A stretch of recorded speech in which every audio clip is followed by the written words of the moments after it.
Olá, boa noite. Boa noite.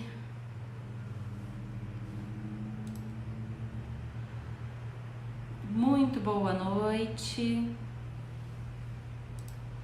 Mais uma live começando. Mais uma live começando. A Carol já tá aqui. Bem-vinda, boa noite. Nessa live eu vou dar continuidade, né, a parte 2, mas ainda não é a parte final. Na terça-feira que vem tem mais. Eu vou dar continuidade nos períodos sensíveis do desenvolvimento da criança. Nessa live eu vou falar de 3 e na próxima live dos últimos 4, tá? Pra gente fechar aí os 11 períodos sensíveis do desenvolvimento da primeira infância, de 0 até 6, 7 anos. Então, boa noite, bem-vindos.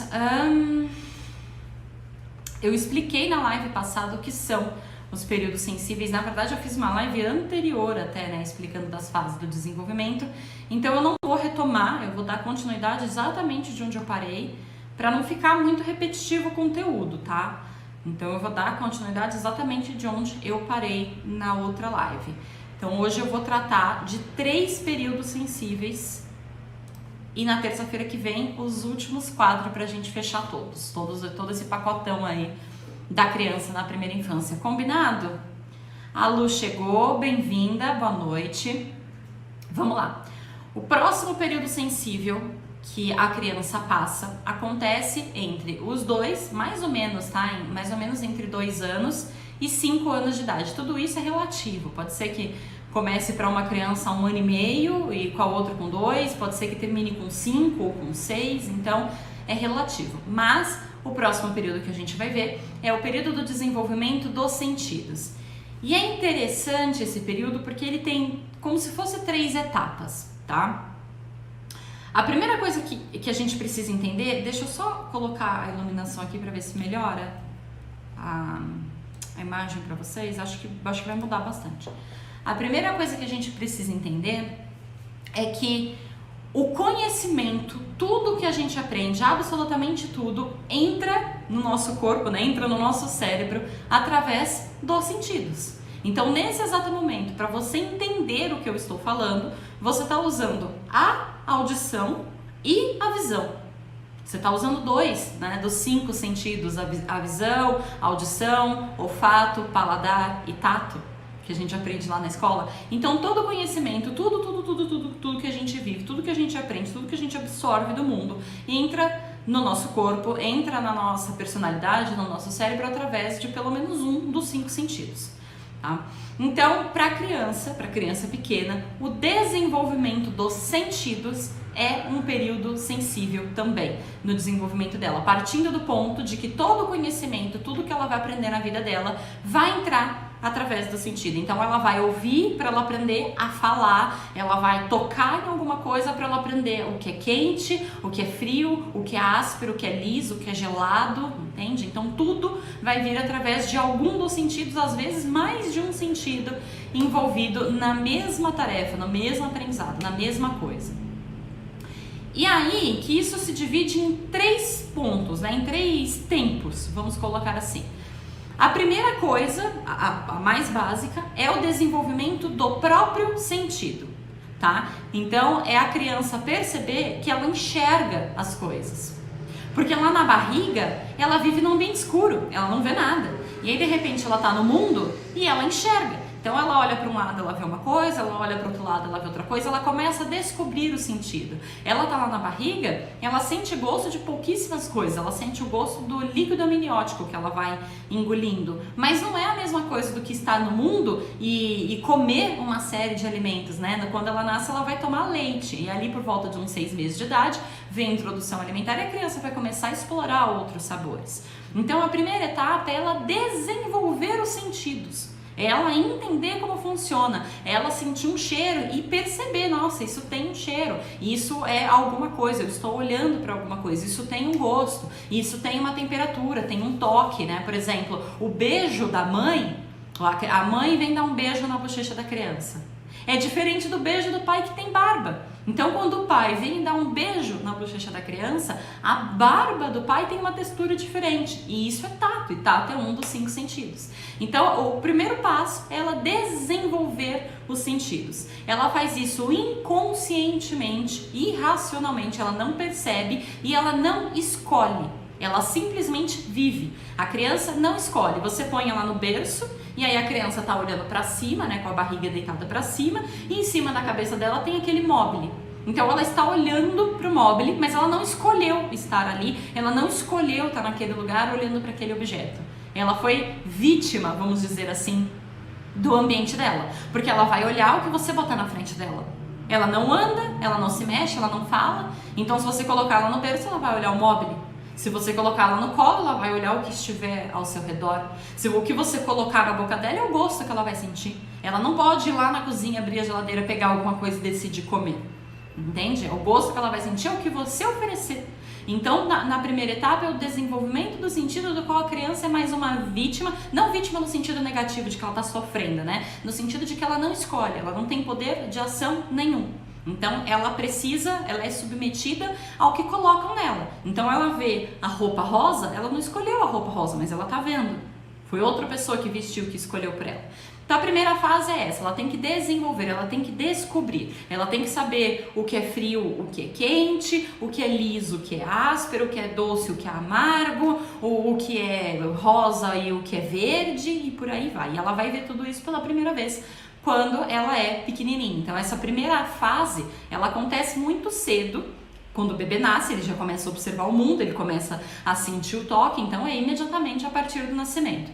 A segunda etapa do desenvolvimento dos sentidos, que começa ali a partir de 1 ano e meio, 2 anos de idade, que é quando a criança anda e fala, e aí ela tem a opção de escolher o que ela vai ver. Ela tá olhando para cá, ela anda e olha para outro lado. Ela vira de novo e olha para outra direção. Andar é uma forma de dizer, poderia ser engatinhar, poderia ser se arrastar. A questão é, a criança se locomove.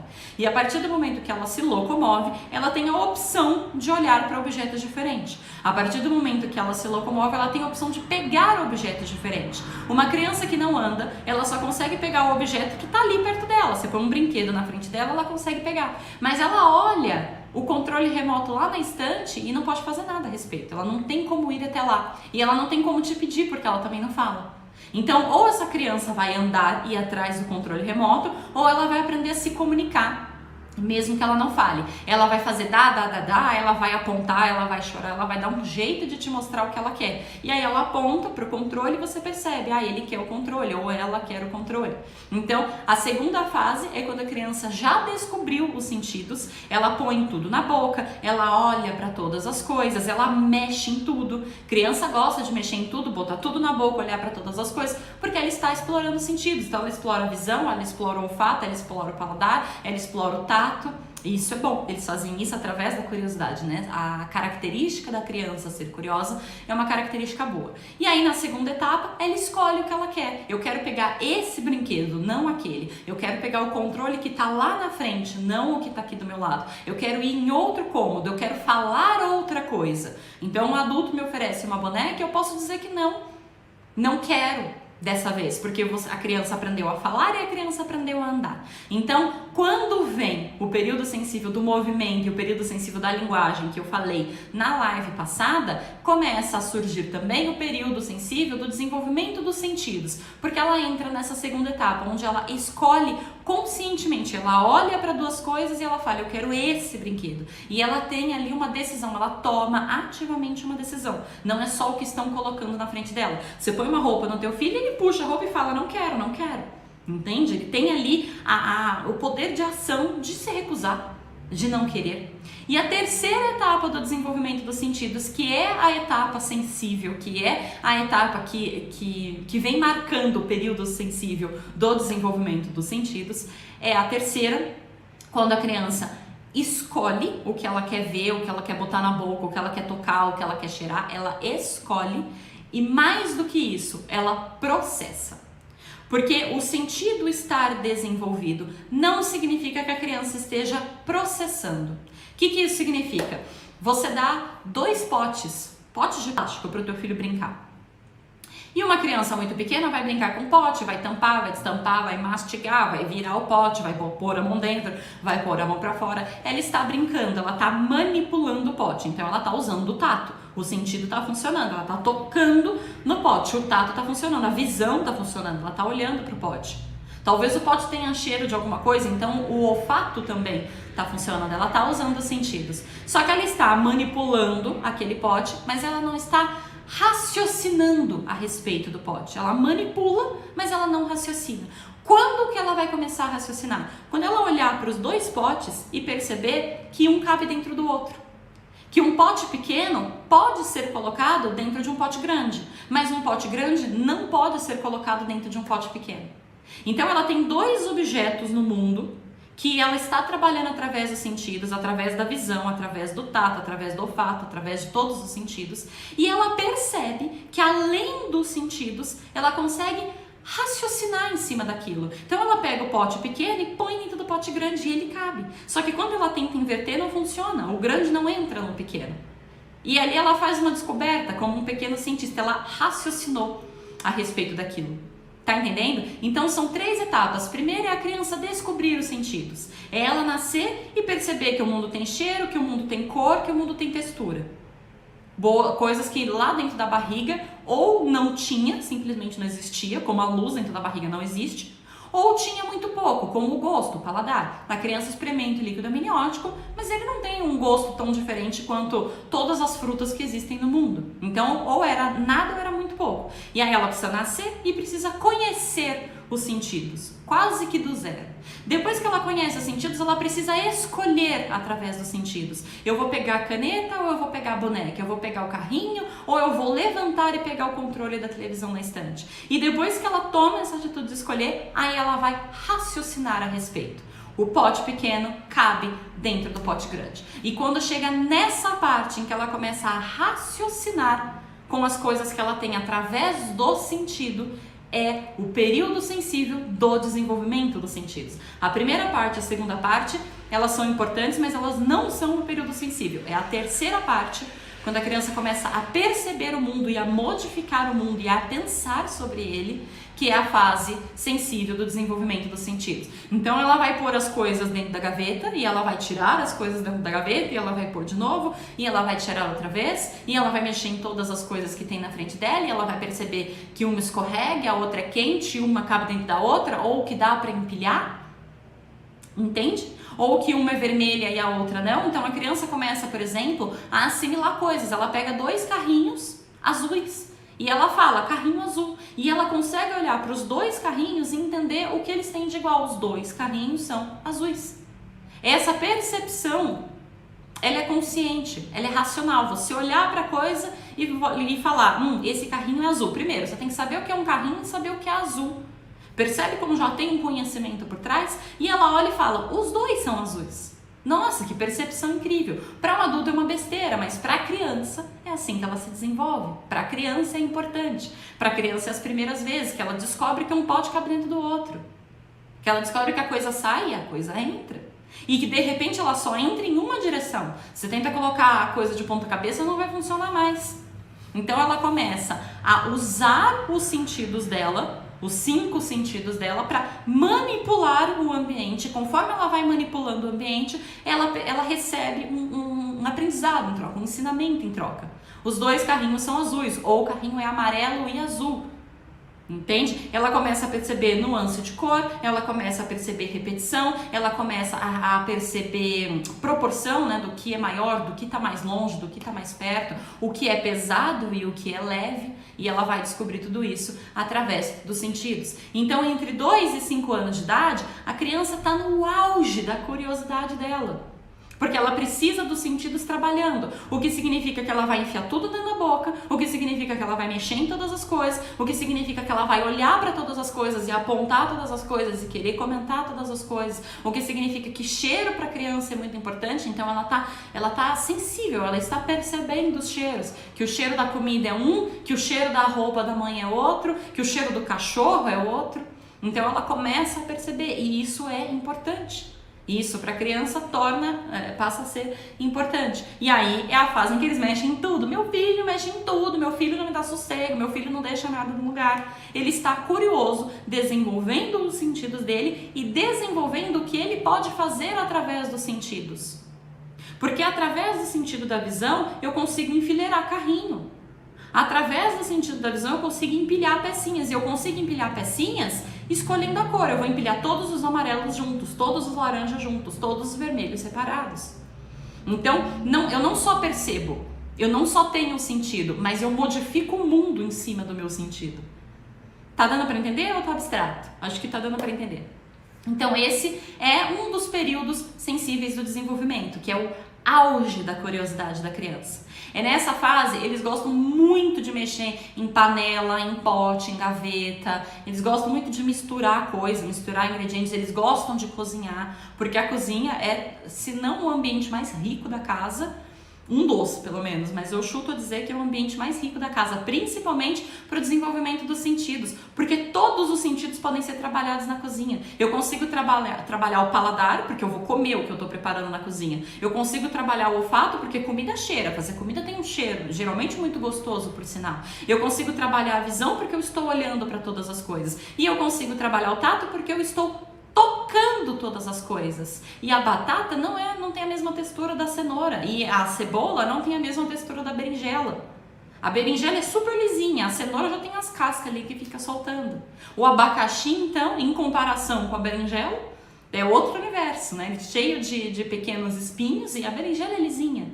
Você tá entendendo o que eu tô dizendo? Então a cozinha, né, estar na cozinha, cozinhar, manipular alimentos é uma das coisas que a criança mais gosta nessa idade. Eles curtem porque todos os sentidos podem ser trabalhados, o olfato, o paladar, a visão, o tato, a audição, porque conforme você vai colocando as coisas, o barulho muda, os sons mudam, as coisas caem, tem o barulho de cortar, tem o barulho de triturar, tem o barulho de moer, o barulho de refogar, o barulho de fritar. Então todos os 5 sentidos são trabalhados dentro de uma cozinha. E para a criança é extremamente interessante. Então eles gostam, né? Inclusive, uma das atividades que mais estimula essa fase para a criança é justamente o cozinhar.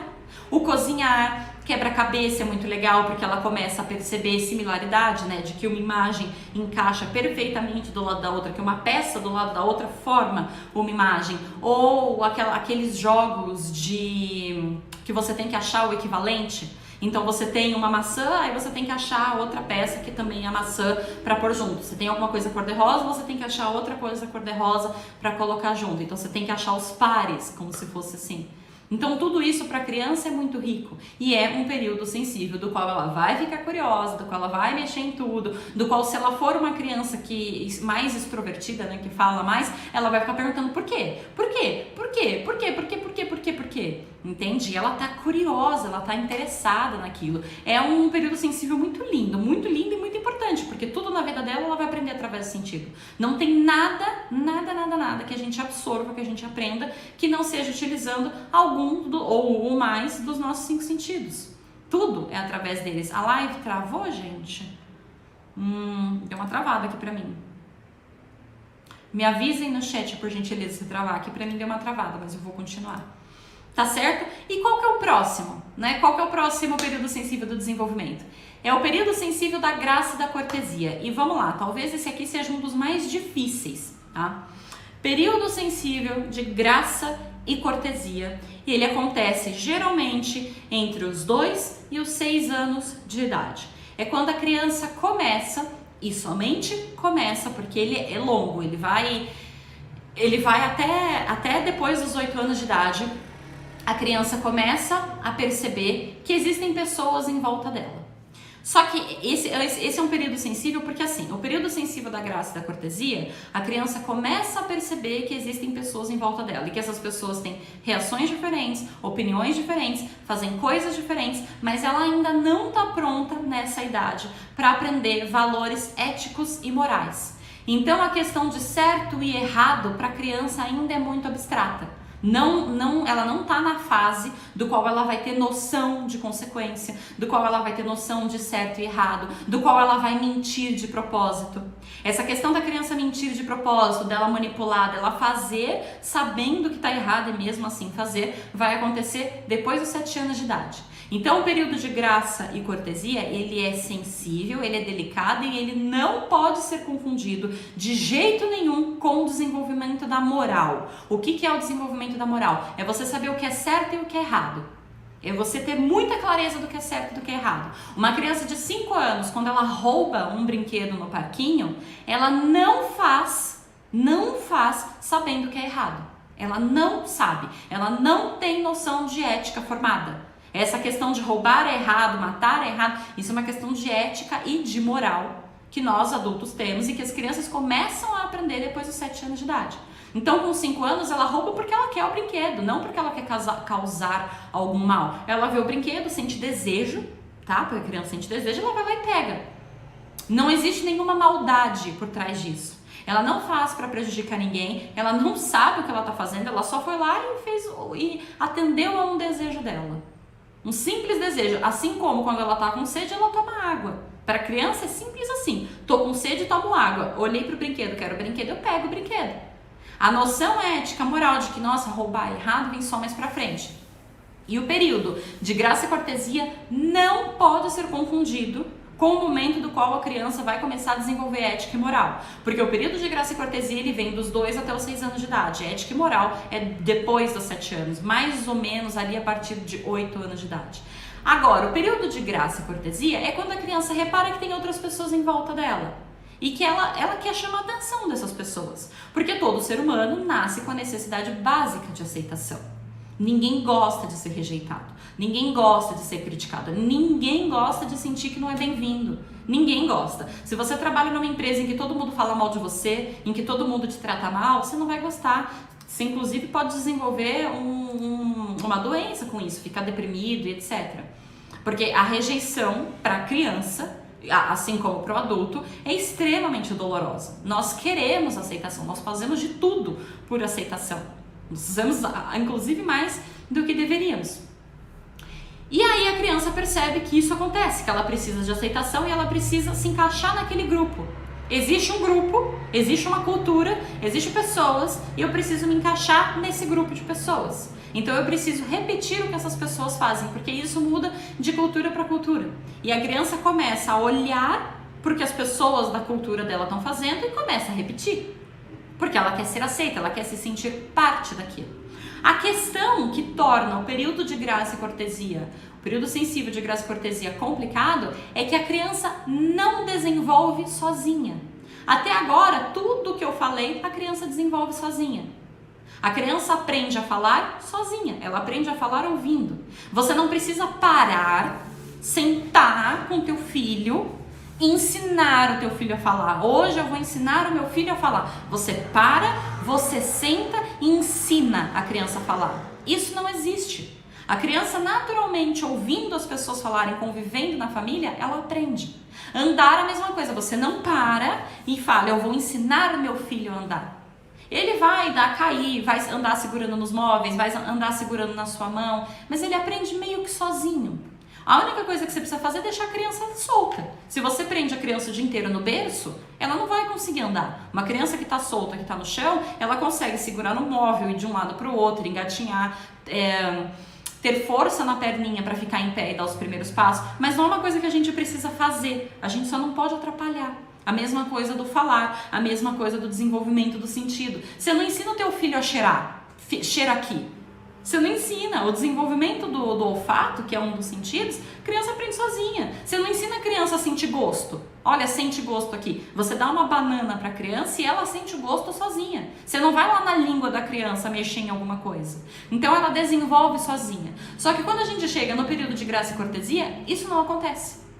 A criança não desenvolve graça e cortesia completamente sozinha. Ela vai desenvolver bastante através da observação, através do seu exemplo. Então, se você dá bom dia para o porteiro do teu prédio, o teu filho está observando isso, ele vai absorver o que você está fazendo e ele vai repetir. Então, ele vai aprender. Mas se você não der o exemplo, ele não aprende. Então, não é uma coisa que ele vai aprender sozinho. Se você soltar a criança dentro de uma sala e esperar que ela aprenda, ela não aprende. Se você soltar a criança dentro de uma sala e esperar ela andar, ela anda. Em algum momento ela anda. Ela vai engatinhar, vai se mexer de um lado para o outro, em algum momento ela levanta e anda. Mas graça e cortesia não. Se você põe a criança dentro de uma sala e espera ela aprender a dizer por favor, ela não aprende.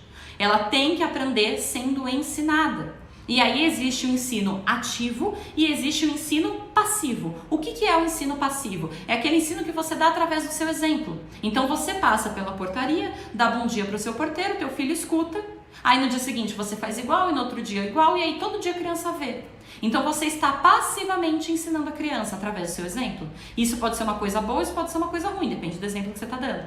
E existe um ensinamento ativo, que para graça e cortesia é de extrema importância. Ele é um período sensível que para ele se constituir precisa do adulto. Aqui o adulto é importante. Então ele é o mais difícil e mais complexo. É um dos, né? Não necessariamente o mais, mas é um dos mais difíceis, um dos mais complexos, porque ele precisa do adulto. Aqui a criança não vai saber fazer sozinha. Então, para ela aprender a dizer por favor, você vai ter que ensinar. Tanto através do seu exemplo, quando você diz por favor para as pessoas, quanto, de fato, parar e ensinar. E o que acontece? Na educação tradicional, as pessoas não ensinam a criança, as pessoas corrigem. E não é plausível, não é palpável, não é possível, não é realista você corrigir uma pessoa, uma criança que não aprendeu. Ela precisa aprender e não ser corrigida. Então a criança ganha um presente da madrinha. A madrinha chega na tua casa, a criança ganha um presente. A criança vai lá, abre o presente feliz da vida, você olha pro teu filho e fala: agradece a sua madrinha. Fala obrigada para sua madrinha. Você está corrigindo um comportamento. A criança ganhou o presente, ela não agradeceu. Você olha, sabe que aquilo é falta de educação. Na nossa sociedade, na nossa cultura, pelo menos é. Pode ser que em outras não, na nossa é. E você olha para a criança e fala: vai lá agradecer tua madrinha. Entende? Você corrigiu. A criança não tinha feito nada, você foi lá e corrigiu. Você vai lá fazer o certo. Só que isso não ensina, isso é só correção. A gente precisa parar, literalmente parar e ensinar a criança. Parar de verdade. Chamar a criança algum dia, em algum momento, e falar para a criança assim, todas as vezes, 100% das vezes, que alguém te der alguma coisa, que alguém te entregar alguma coisa, você tem que falar obrigada. Todas as vezes que você quiser passar e tiver alguém na tua frente, você tem que pedir licença. Todas as vezes que você for tossir, você tem que tampar a boca. Se a gente fica só corrigindo a criança, ela não aprende. Ela vai estar sempre errando na mesma coisa. Aí você vai falar: meu filho é mal educado. Não é que ele é mal educado, ele é não educado. Você não está educando, você só está corrigindo, não está ensinando.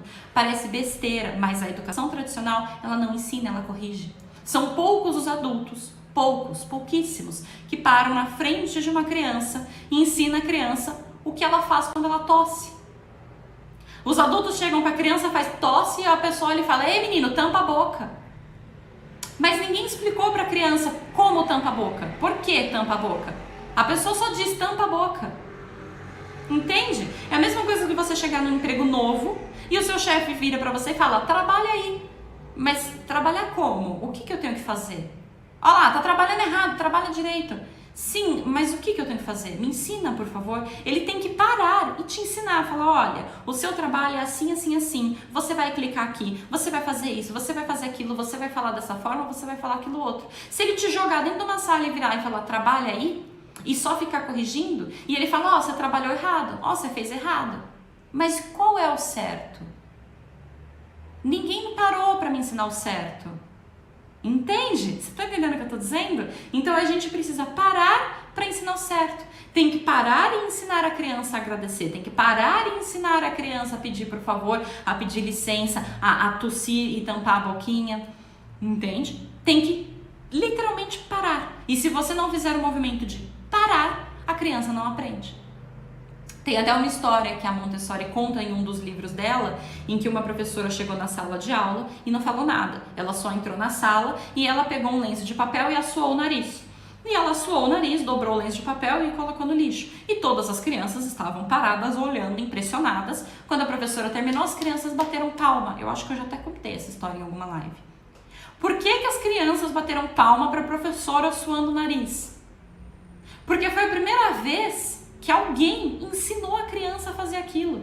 A gente sai correndo atrás da criança com o papel, vem limpar o nariz, e sai correndo atrás do menino pela sala. Mas a gente não para com o papel na mão, senta com a criança 1 segundo e fala: vou te ensinar a limpar seu nariz. Você vai pegar o papel, você vai posicionar no nariz, aí você vai tampar a sua boca e vai fazer força com o ar. Olha como é complexo, é difícil até de explicar. Você vai fazer força com o ar, né, para o movimento do ar jogar para fora a secreção. Com o papel aqui. Quando você terminar, você dobra o papel e põe no lixo. É idiota para você que sabe fazer. A criança nunca fez. Entende? E a gente fica, limpa esse nariz e corre atrás da criança o dia inteiro pela casa com o papel na mão para limpar o nariz. Mas não para ensinar. O que aquela professora fez foi parar e ensinar. E a criança aprendeu, porque eles aprendem quando ensinados e não quando corrigidos. Leva essa frase para a tua vida. A criança aprende quando ela é ensinada e não quando ela é corrigida. Tá? Então, o período de graça e cortesia, que tem tudo a ver com noção social, com o que a sociedade espera da gente, de ser educado, de ser gentil, por isso que chama graça e cortesia. Ele precisa ser ensinado. E uma camada de dificuldade que entra aqui é a imaturidade da criança. Porque a criança precisa aprender um monte de coisas que ela não está pronta. Uma das coisas, por exemplo, que a criança precisa aprender é a não se jogar no chão do shopping. A criança pede brinquedo, você diz não, ela se joga no chão do shopping. Ela está frustrada. Uma coisa que a criança precisa aprender para conviver na nossa sociedade é que ela não deve se jogar no chão do shopping. Pessoas na nossa sociedade, adultos, não fazem isso. Na nossa sociedade isso é estranho, não é legal. Então a criança precisa aprender. Só que ela não está pronta. Com 2 anos, se você for tentar ensinar, ela não está pronta. A gente precisa trabalhar a questão da inteligência emocional primeiro. Então você vai olhar um monte de coisa que você quer que o teu filho aprenda, só que ele não está pronto. Algumas coisas sim, a criança aprende a falar por favor e obrigado antes dela aprender a não se jogar no chão do shopping. Falar por favor e obrigado é mais fácil do que não se jogar no chão do shopping. Então, ele é um período do qual ainda você vai ter que lidar, além de ensinar ativamente, parar e ensinar, você ainda vai ter que lidar com a imaturidade da criança. Porque nem tudo ela pode aprender. Nem tudo que é exigido na sociedade a criança vai aprender. Quando a gente vai num casamento e tem a cerimônia do casamento, é esperado que todo mundo fique quieto e em silêncio. Uma criança de 3 anos não vai ficar nem quieta e nem em silêncio 40 minutos. Ela vai ficar 5, 10, quando muito, 40 não. Você não deixa uma criança, a não ser que você entregue um tablet, um celular na mão dela, aí sim. Se você der uma tela na mão dela, pode ser que você consiga até mais tempo do que isso. Mas pega uma criança sem nada, sem brinquedo, sem tablet, sem nada, e tenta fazer com que ela fique 40 minutos sentada em silêncio. Você vai falhar miseravelmente. Ai, mas é casamento. É casamento. Nós adultos estamos prontos para isso. Uma criança de 3 anos não. Ela não consegue. O cérebro dela não consegue. Assim como você não consegue voar, a criança de 3 anos não consegue ficar quieta. Ela tem 3 anos. Ela está lá no auge do desenvolvimento dos sentidos, do desenvolvimento da linguagem. Você está entendendo? Ela vai tagarelar, falar lá de um lado pro outro, mexer em tudo, conversar com todo mundo, subir nos bancos, sair pulando de um por um. Ela não consegue, não é nem que ela não quer, ela pode até querer, mas ela não consegue, não importa o que ela quer. Ela não consegue, um adulto consegue, 40 minutos sentado em silêncio. Criança de 3 anos não. Ah, então o que eu faço? Eu não posso levar meu filho no casamento? Pode, sabendo que ele tem 3 anos, sabendo que 40 minutos em silêncio para ouvir uma cerimônia que para ele não tem o menor interesse, porque ele não está interessado no casamento. Não tá, sinto em dizer, mas não tá. O que eu faço? Levo um brinquedo. Você vai ter que levar um brinquedo, uma revista para essa criança pintar, um carrinho para ela passear no banco. Alguma coisa para distrair, porque se você tentar fazer 40 minutos em silêncio sem nada, você vai falhar miseravelmente. Você vai se irritar e ainda vai irritar a criança. E não vai conseguir. Então você vai ter que levar um giz de cera, uma massinha, a criança vai brincar no banco de massinha, tudo bem, ela é criança. Eles não são feitos para ficarem 40 minutos numa missa. Pode ser lindo para um adulto. Para eles não são, eles não estão nem aí. Nem aí. Eles não conseguem entender nada do que está sendo dizendo, é muito tempo, é muito passivo, é desinteressante. A mesma coisa acontece com a escola. Por isso que a criança não gosta de ir para a escola. A escola é a mesma coisa. A escola quer prender o teu filho 5 horas, 6 horas, dentro de uma sala de aula, sentado na mesma posição, ouvindo de assuntos que ele não interessa. Vai ficar? Não vai. Vai conversar, vai andar, vai aprontar. Ou se ficar, vai odiar. Odiar. Porque é chato. A criança não quer ficar presa numa sala, sentada na mesma posição, olhando para a mesma direção, ouvindo um adulto falar de algo que ela não perguntou. Quando eles ainda estão interessados, quando eles perguntam, é porque existe interesse. Mas a professora chega lá e fala, hoje a gente vai aprender a dividir. Assim, sem mais nem menos. Sem a criança saber o que é isso, sem a criança querer, sem a criança ter o menor interesse. Por isso que escola é chato. Então, muitas vezes, durante o período de graça e cortesia, você vai esbarrar com a barreira da imaturidade. Você vai querer uma coisa da criança e a criança não vai poder atender. Porque ela não tem idade para isso. Mas para outras coisas ela vai ter. Ela vai aprender um monte de coisas, só não tudo. Tá entendendo o que eu tô dizendo? E isso para a criança é importante porque ela quer aceitação e pertencimento. Então, no momento em que a criança recebe um presente da madrinha e ela olha para a madrinha e fala obrigada, ela se sente pertencendo, porque a madrinha vai olhar para ela sorrindo e falar de nada, meu amor. Entende? Então ali houve a aceitação. Eu convivi na sociedade do qual estou sendo inserido. Eu sou aceito nesse ambiente. Eu sou benquisto nesse ambiente. É diferente da situação de eu chegar em algum lugar e as pessoas olharem para mim e falar, nossa, como você é insuportável. Aí eu não estou sendo aceita. E para que eu seja aceita, eu vou tentar imitar o comportamento daquelas pessoas. E essa questão de imitar o comportamento daquelas pessoas, de tentar ser aceito, vem muito forte na adolescência. Os adolescentes, eles se reúnem em panelinhas, em grupinhos de alguns adolescentes, e eles são todos iguais. Eles querem usar todos a mesma roupa, eles vão ouvir todos a mesma música, eles vão gostar todos da mesma banda.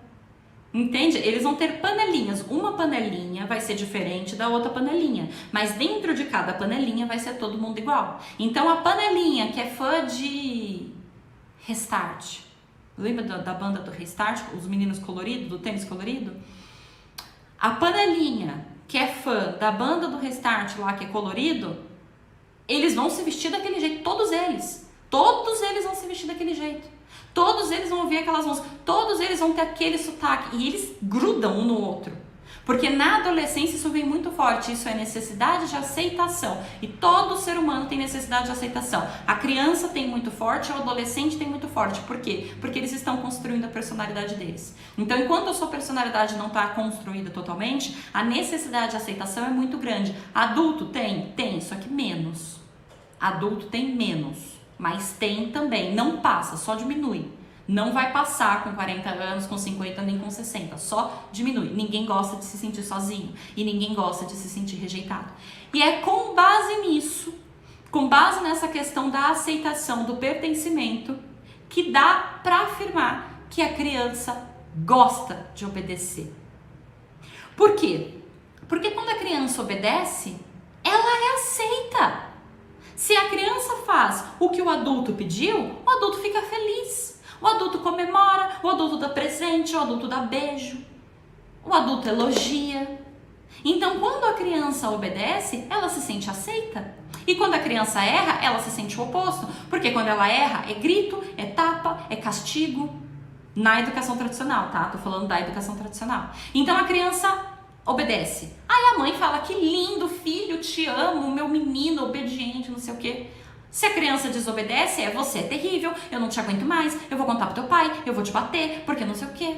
Ela sente o oposto de ser amada, o oposto de ser aceita. Toda criança quer obedecer. A questão é que algumas não podem. Elas não podem. E por que ela não pode? Porque o adulto não está sabendo como fazer. A criança não pode, em hipótese alguma, obedecer a qualquer custo. Se uma criança obedece a qualquer custo, as chances dela morrer são muito grandes. A criança não pode obedecer a qualquer custo. Vou explicar por quê. Se a mãe da criança vir e fala, vamos tomar banho, e a criança nunca responder, não quero, essa criança nunca vai ter a oportunidade de formar opinião. Nunca. Ela tá aceitando tudo que os outros estão dizendo. A mãe fala, vamos tomar banho agora. E todo dia ela responde, vamos, vamos, vamos, vamos. Quando que essa criança vai formar opinião? Quando ela vai saber o que ela quer? E quando ela aceita muito em casa, significa que na rua ela vai aceitar também. Que tudo que os amigos falarem, ela vai responder vamos. Que tudo que o namorado falar, ela vai responder vamos. Tudo que o chefe falar, ela vai responder vamos. E ela não tem voz. Ela vai ser abusada. Abusada, porque em algum momento alguém vai falar alguma coisa pra ela e ela vai ter que falar não. E se ela não consegue falar não, ela vai ser abusada. Então, com 2 anos de idade, a criança vira pra mãe dela e fala, não quero tomar banho. Ela tá ali formando a capacidade de pensar, de tomar decisões, de ter uma personalidade, de ter opinião. Se a criança obedecer sempre, ferrou. A gente destrói uma criança. Porque ela nunca vai poder pensar, porque ela nunca vai poder questionar, porque ela nunca vai poder negar, porque ela nunca vai ter as necessidades dela atendidas. Nunca. A gente vai pegar, a gente de modo geral em sociedade, não individualmente, pegar a criança, botar em cima do sofá e largar lá o dia inteiro. Porque ela nunca apronta, porque ela nunca desobedece, porque ela nunca mexe em nada. Essa criança vai morrer. Porque ela não vai ter a curiosidade de explorar o ambiente, porque ela não vai ter a oportunidade de desenvolver sentido, fala, coordenação motora. Você está entendendo? Se uma criança for 100% obediente, na educação tradicional, ela morre. Educação tradicional, quando a gente fala de obediência, a criança precisa ser mal criada para que ela continue sobrevivendo. Ela vai precisar dizer não, ela vai precisar bater de frente, porque o adulto na educação tradicional é abusivo. Porque o adulto na educação tradicional quer que a criança fique 40 minutos parada em silêncio. Só que o cérebro da criança está precisando desenvolver os sentidos, está precisando conhecer o mundo. E aí? Eu vou ficar 40 minutos parada em silêncio igual uma planta em estado vegetativo, ou eu vou crescer e me desenvolver? A criança tem que fazer uma escolha, é uma escolha difícil pra caramba. Porque se ela escolher ficar 40 minutos parada em silêncio, ela perde a oportunidade de crescimento.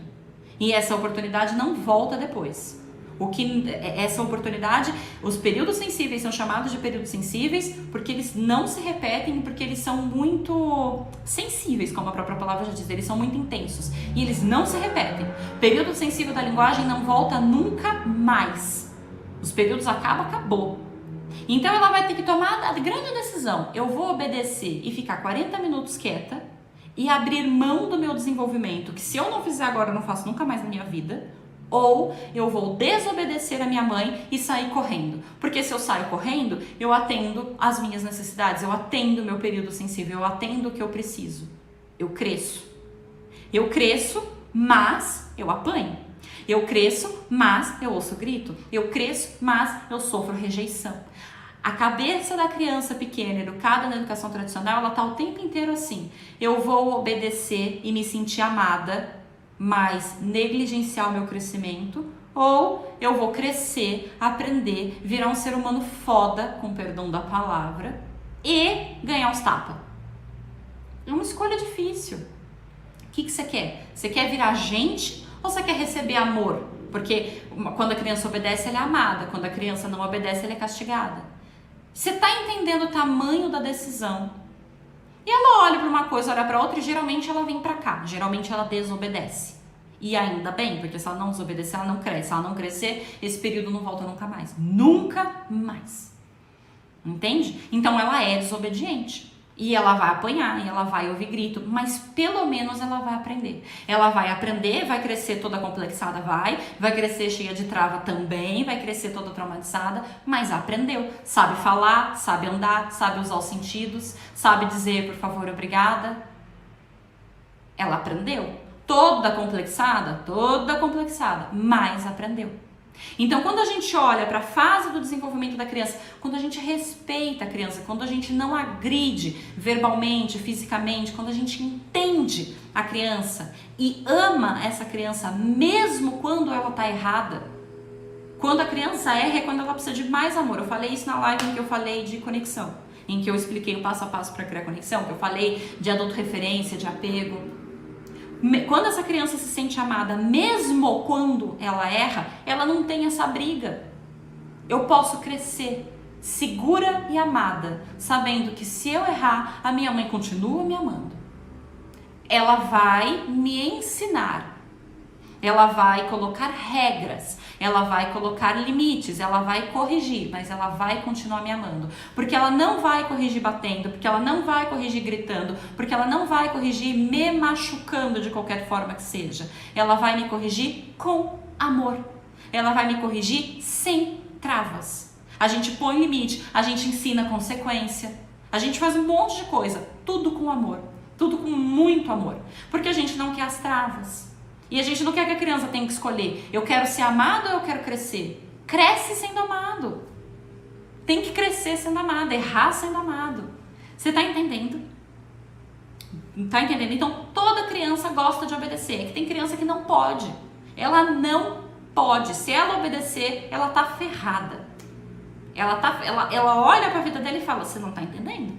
Se eu for obediente nessa situação, eu tô ferrada. Quando que a criança vai obedecer? Quando a educação é sem trava. Por quê? Porque ela olha para o adulto e ela entende aquele adulto. E ela sabe que ela pode obedecer e que apesar disso, as necessidades dela serão mantidas. A criança obedece, porque ela sabe que o que ela precisa, você vai atender. Então, se ela precisa de movimento, você vai atender. Se ela precisa de linguagem, você vai atender. Se ela precisa de inteligência emocional, você vai atender. Se ela precisa de um abraço, você vai atender. Se ela precisa de responsabilidade, você vai atender.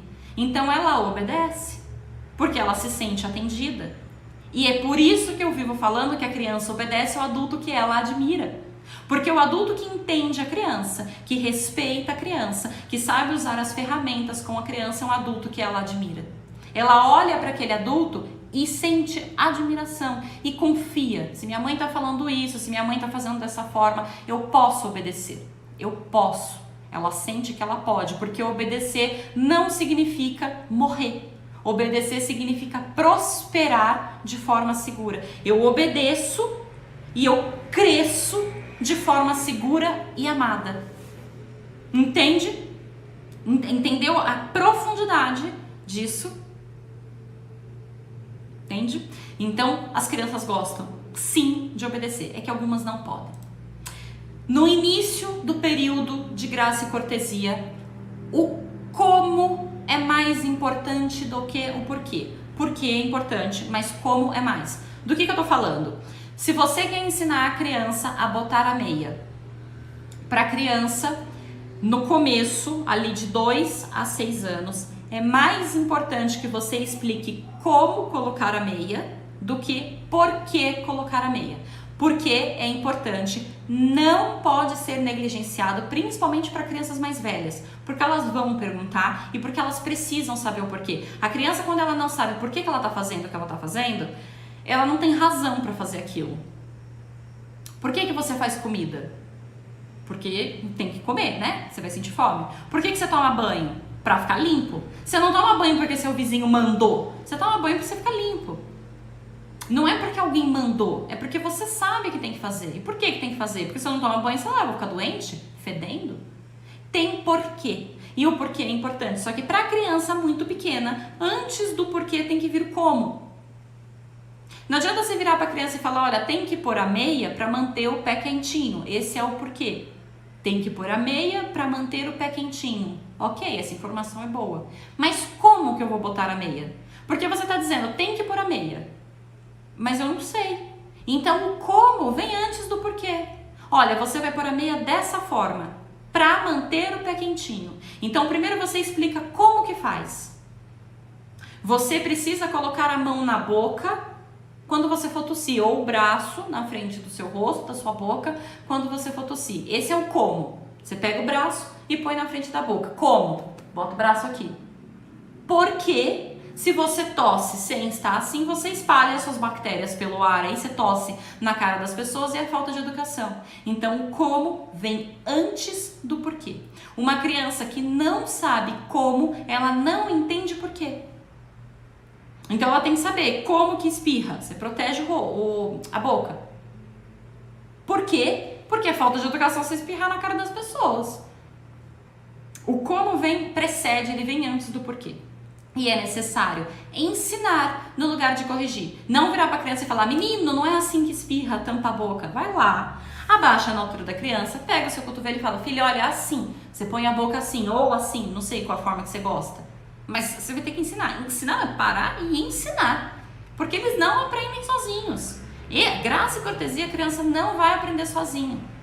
Você vai ensinar ativamente, parar e ensinar através do seu exemplo. Toda vez que você tossir, você põe o braço na frente do rosto, porque o teu filho vai estar olhando. E na medida em que ele está olhando, ele está aprendendo. Então você vai ter o ensino ativo, parar e ensinar, e ensino passivo, que é dar o exemplo. Isso dentro do período de graça e cortesia e todos os outros, né? Todos os outros, tudo que você faz a criança está observando, está aprendendo, mas ela precisa ainda assim ser ensinada. Então o ensino vem dessas duas frentes, o ativo e o passivo. E dentro dessa fase do período sensível, uma coisa que é muito importante são os elogios, porque é através do elogio que a criança sabe que ela recebe a aprovação. Por que a criança quer fazer isso? Por que a criança quer obedecer? Porque ela quer se sentir amada.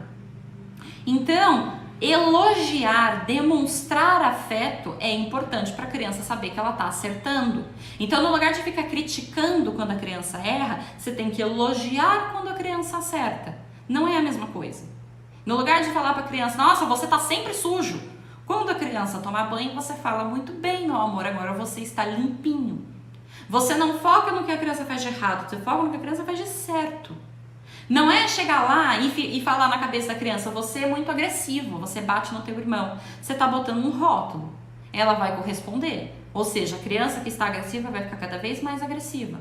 Não é isso. Não é isso. É quando ela bater no irmão, você ir lá ensinar de fato. E quando você perceber que ela teve uma atitude legal com o irmão, você elogiar. Nossa, como você foi gentil com o seu irmão. Porque você quer fazer crescer o bom comportamento. Então você rega o bom comportamento através do elogio e do amor. A criança sente a aprovação e quando ela sente a aprovação, ela vai buscar mais daquilo.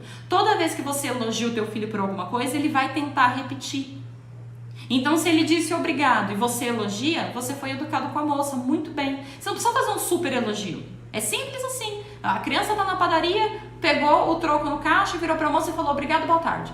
Você sai da padaria e fala pra criança, você foi educado com a moça, você deu boa tarde pra ela, gostei de ver. Na próxima vez, na próxima padaria, a criança repete, porque ela quer aprovação. E ele entendeu, beleza, a minha mãe gosta disso. Se você fica só criticando, você faz tudo errado, você não faz nada direito, você só bate no seu irmão, você só chora. Ela vai chorar cada vez mais, é isso que você tá dizendo. É isso que você está reforçando, é nisso que você está colocando luz. Entende? E o último período dessa live, não o último de todos, que a próxima live ainda faltam, vou trazer mais 4, faltam 4. É o de música e ritmo. Música e ritmo é um pouco mais difícil de entender, porque geralmente a maior parte das pessoas negligenciam, não acham que é importante. Mas vamos lá. A música existe desde que o homem existe. Desde a época das cavernas, a música é importante. Música tem a ver com ritual, tem a ver com cultura, a criança gosta e precisa de música. Tá? E a música, diferente da graça e cortesia, ela aprende sozinha naturalmente. Ela ouve, ela aprende, ela vai cantar. Você não precisa parar e ensinar pro teu filho uma música. Ele ouvindo, ele vai aprender e vai cantar. E ele gosta, e a criança gosta. E por que música e ritmo é uma coisa tão importante ao ponto de ser um período sensível? Ele acontece entre 2 e 6 anos, assim como graça e cortesia, e ele é importante porque faz com que a música, você aprender música, ajuda a criança a decorar melhor. E ela precisa decorar um monte de coisa no mundo, na vida. Ela tá aprendendo tudo. Ela precisa decorar tudo. Então, a música e o ritmo faz com que a criança aprenda mais e melhor, com que ela decore melhor. Faz com que ela retenha informação. O cérebro humano, por algum motivo, vou ficar devendo um motivo para vocês. Deve ter alguma pesquisa que explica isso, com certeza absoluta. Mas o cérebro humano, por algum motivo, ele aprende músicas com uma extrema facilidade. E ele guarda a música num cantinho lá no cérebro tão específico que a gente não esquece mais. E isso é tão grande, isso é tão poderoso que música é usado em tratamento de Alzheimer. Aquela doença em que a pessoa esquece, que ela perde a memória. A pessoa perde a memória dela olhar para a cara do filho dela e não lembrar quem é. Ela olhar para a cara do marido e não saber quem é. Mas você toca uma música que a pessoa ouvia na infância, ela canta. Ela canta a música inteira. A música, ela é guardada num pedaço do cérebro, ela tem uma memória, um HD, um cartão de memória lá dentro do cérebro, exclusivo para ela. Não fica junto com nenhuma outra informação. Porque a pessoa com Alzheimer esquece o rosto do próprio filho, mas não esquece a música. Eles cantam as músicas, eles lembram das músicas. Música é usada, inclusive, em tratamento de Alzheimer. Então, é um negócio extremamente poderoso, além de ser poético, além de ser sensível. Música mexe com a nossa emoção. Então, a música tem o poder de nos deixar feliz, se a música tá feliz. A música tem o poder de te botar na fossa, né? Quem nunca? Dor de cotovelo, você vai lá e ouve uma música triste, porque você quer mais é chorar. Então, a música mexe com as nossas emoções, ela vai emocionar, ela vai alegrar, ela vai causar medo, ela vai causar angústia, ela vai causar um monte de coisa. Música mexe com sensações e ela é guardada num espaço do cérebro totalmente diferente. Então é importante, é um período sensível em que a criança gosta, ela quer, ela busca e ela precisa da música. Quanto mais música você puder acrescentar na vida do teu filho, melhor. Musiquinha na hora do banho, musiquinha na hora de comer. E só que tem um detalhe, não é música tonta de criança. Eu não tô falando de Galinha Pintadinha, com todo respeito. Porque Galinha Pintadinha é uma letra superficial, uma música tonta. A criança aprende, decora, canta, é legalzinho. Mas é música de verdade. Música boa, música que você gosta. Música de adulto. Música de adulto também não é funk, não é isso que eu tô querendo dizer. Não é pra você botar a criança pra ouvir funk de rebola pro pai, vai novinha, vai. Não é isso. É música que não seja idiota e música que não seja sexualizada. Música de música. Entende? Música de música, principalmente música clássica. Tem aí trocentos estudos dizendo os benefícios da música clássica para criança pequena, inclusive para bebês dentro da barriga. Dentro da barriga, porque dentro da barriga a criança já ouve.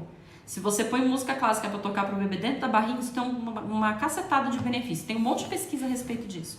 Então, música é melhor. Trabalha os sentimentos, faz com que a criança aprenda a se concentrar melhor, faz com que ela aprenda a decorar melhor, a reter informações mais fácil. Além de ser um excelente jeito de apreciar a arte, de apreciar o belo, de entender das essências humanas, porque ser humano não é preto no branco, 1, 2, 3. Não é. A gente sente um monte de coisa e a arte vem para dizer aquilo que a gente não consegue falar. A arte, a música, o cinema, enfim, todas as formas de arte vêm para expressar, para dizer o que fica difícil de dizer de outras formas. É bonito, é poético, é lindo, é maduro. É gostoso e é importante, é um dos períodos sensíveis. E criança gosta de música. E ajuda na rotina. Se você tem todos os dias uma musiquinha antes do banho, ajuda a criança a saber que é hora do banho. Ajuda a criança a aceitar melhor a hora do banho. E de novo, não é música tonta. Não tem problema o teu filho ouvir Galinha Pintadinha de vez em quando. O problema é a criança que só ouve música tonta. Bota música de verdade. Você pode pôr o pintinho piu, piu, piu? Pode. Mas depois você põe outra música que seja melhor, que seja de verdade. Usa os dois. Os dois, não precisa ter só um. Pode ter os dois. Ela pode cantar Dona Aranha? Pode. E também pode cantar alguma coisa melhor do que isso. Não é pra você tirar um e pôr o outro. É pra você ter os dois. Músicas que sejam de verdade. Que trabalhem com sentimentos humanos. Que tenham uma apreciação da arte, da poesia, do lírico, do belo. Com profundidade, porque o ser humano gosta e precisa disso. Nós somos a única espécie que produz arte. A única. Nenhuma outra espécie de bicho produz arte. Isso é nosso. É só nosso e é lindo. E isso é uma capacidade exclusiva do nosso cérebro.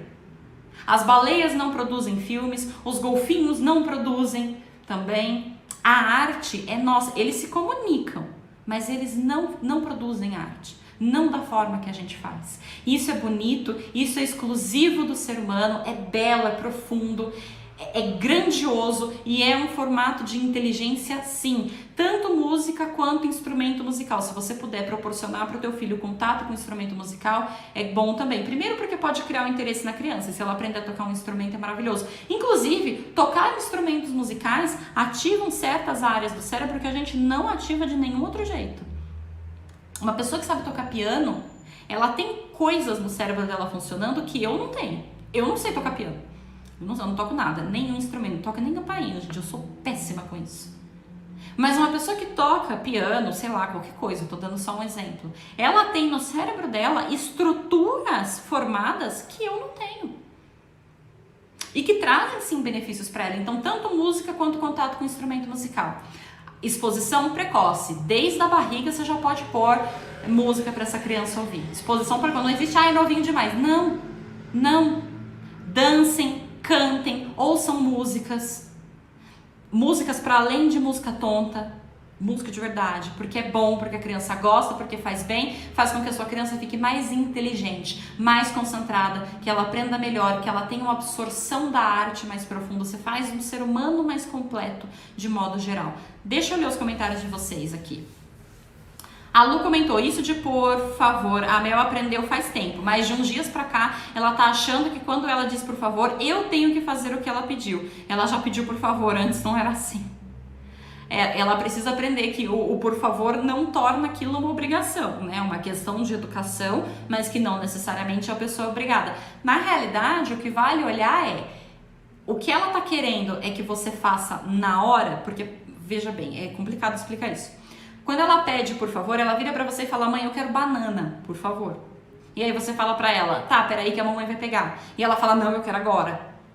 O problema dela não é o por favor, o problema dela é esperar. Entende? Pode ser que o problema dela seja esperar, que a criança não gosta e não sabe esperar. Esperar é uma coisa que eles precisam aprender. Eles não nascem sabendo, precisa aprender. Então, talvez a sensação que ela tenha é que você não está atendendo imediatamente. E aí não é uma questão do por favor. E ela, mas eu já pedi por favor. É que ela quer agora. Ela está passando por uma fase imediatista, que é normal de qualquer criança. O que ela precisa aprender é ter paciência, é aprender a esperar, aprender de fato, aprender a esperar, porque eles não nascem sabendo. Então pode ser que seja, teria que olhar e analisar a situação, pode ser que não também, eu tô aqui pegando uma informação pequena e delirando em cima dela, né? Teria que olhar bem para o comportamento da criança. A Thaís colocou, falei que também erro e pedi desculpas, virou banal, tudo que ela faz de errado pede desculpas e fala que também erra, usando isso como desculpa para fazer de novo. Eu tenho um vídeo dentro do portal que chama Não ensine o seu filho a pedir desculpas. Você caiu exatamente nesse problema. Quando você ensina a criança a pedir desculpas, mas você não ensina a criança a resolver problemas, ela fica folgada. Com todo respeito, é o que acontece. A criança faz um monte de coisa errada e ela entendeu que só precisa pedir desculpa. Mais nada. Simples assim. Eu peço desculpa e o problema desaparece. E não é isso.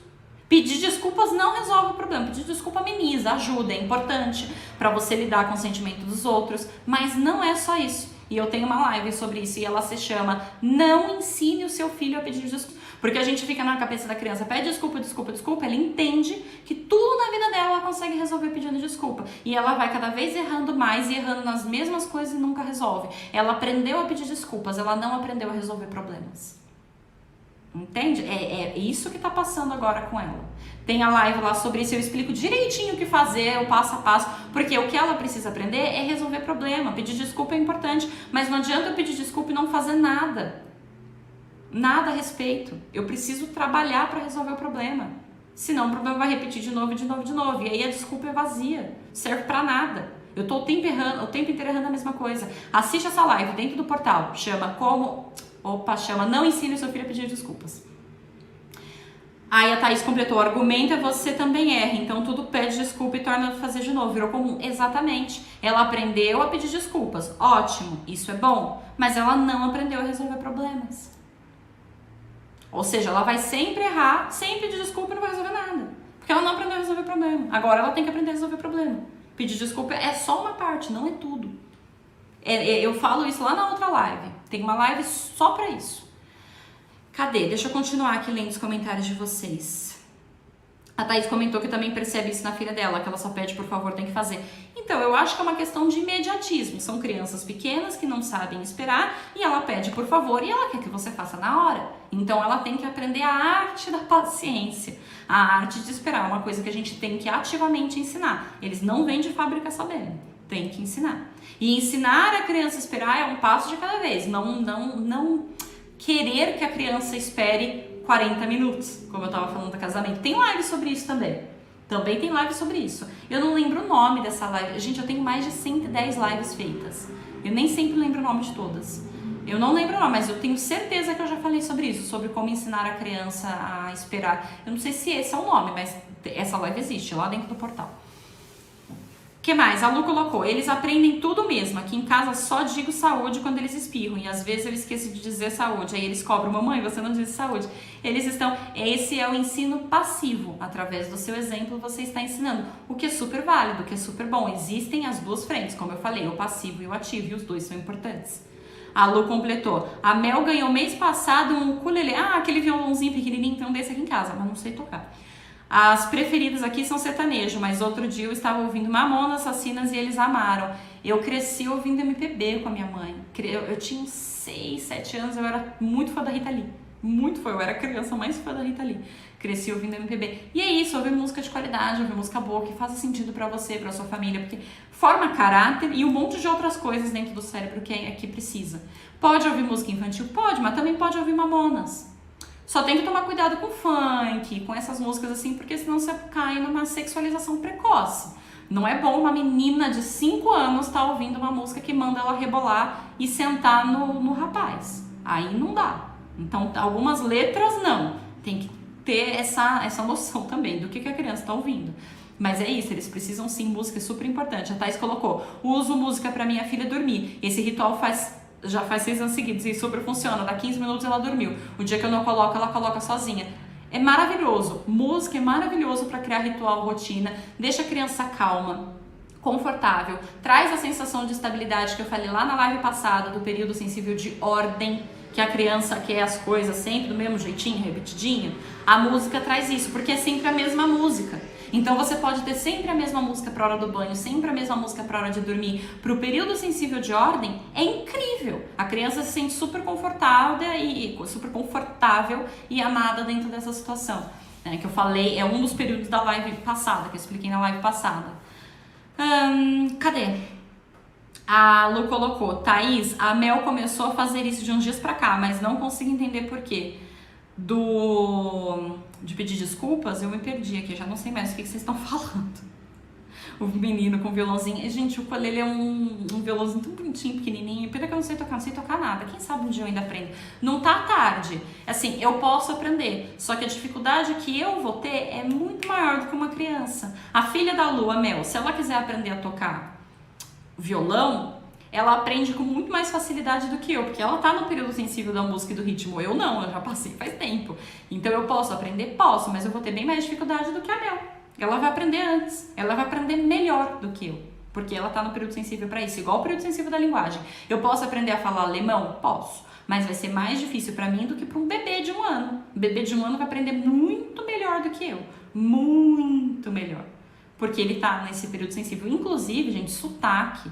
Algumas coisas assim, o inglês, por exemplo, ele tem um TH com som de F, que é um barulhinho específico que a gente não fala. Brasileiro não sabe fazer aquele som. Porque a gente não aprendeu quando era pequeno, lá no período sensível da fala.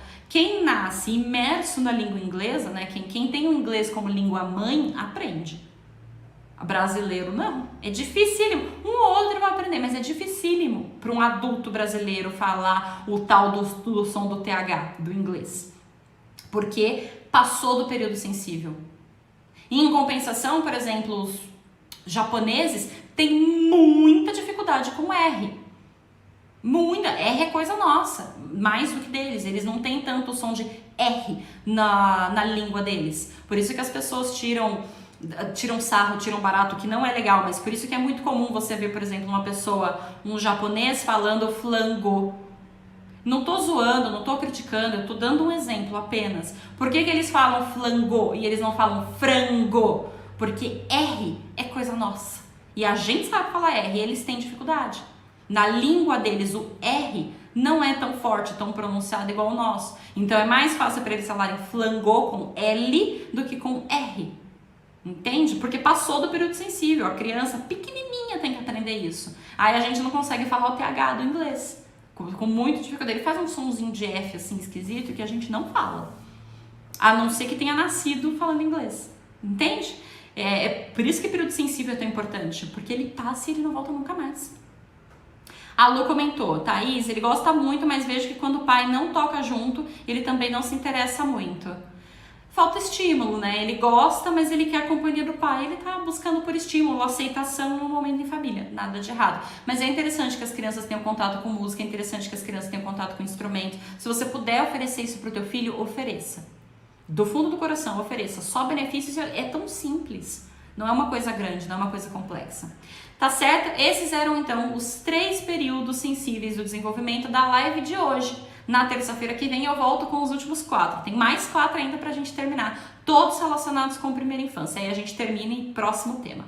Tá? Muito obrigada pela sua presença mais uma vez. Eu adoro estar aqui com vocês. Essa semana eu estive meio ausente, já expliquei o que aconteceu. Peço desculpas, mas semana que vem eu volto com a corda toda, tá? Obrigada e até terça que vem.